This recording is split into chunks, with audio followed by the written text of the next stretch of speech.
আসসালামু আলাইকুম। আমার নাম হচ্ছে জান্নাতুল ফেরদৌস। আমি এসেছি বরিশাল সদর থেকে। আমার বয়স হচ্ছে 20 বছর।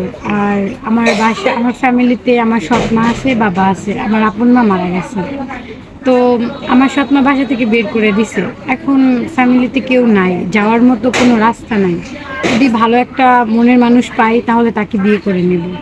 যদি কোনো দায়িত্ববান ব্যক্তি থাকে তাহলে আমাকে বিয়ে করবেন, কারণ আমি ছোটবেলা থেকে অনেক কষ্ট করছি, আর কষ্ট করতে চাই না। আমার যে হাজবেন্ড হবে সে যেন আমাকে অনেক কেয়ার করে, ভালোবাসে, আমি এটাই চাই।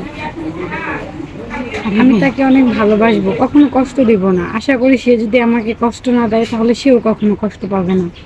আর বিয়ের পর সে আমাকে যেই জায়গায় নিতে চাবে আমি ওখানেই যাব। তার ফ্যামিলিতে যদি মা বাবা সবাই থাকে তাহলে সবাইকে আমি আপন করে নেব। আমার কপালে কি সংসার নাই? আমি কখনো কি স্বামীর ঘর করতে পারবো না? পরিবারের তার সকলকে ফ্যামিলিতে, তার পরিবারের সকলকে আমি আপন করে নেব। আমার স্বামীকে আমি ঘুম পাড়িয়ে দেবো, খাইয়ে দেবো, ভালোবেসে জান বলে ডাকবো।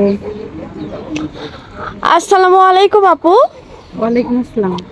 আহ, অনেক কথা শুনলাম। কেমন মনের মানুষ চান? ভালো একটা মনের মানুষ চাই।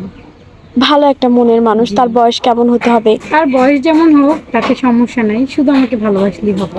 ভালোবাসা ছাড়া আর কিছু চাওয়ার নাই? না, কিছু টাকা চাই পয়সা না। কিছু চান না? না, আপু, আপনার সাথে যোগাযোগ করবে কিভাবে?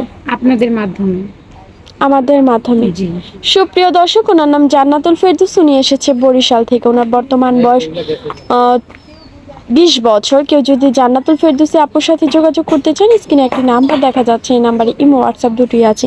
ইমো বা হোয়াটসঅ্যাপ নাম্বারে আপুর একটি ছবি স্ক্রিনশট মেরে পাঠিয়ে দিবেন, অবশ্যই আমরা যোগাযোগ করিয়ে দিব।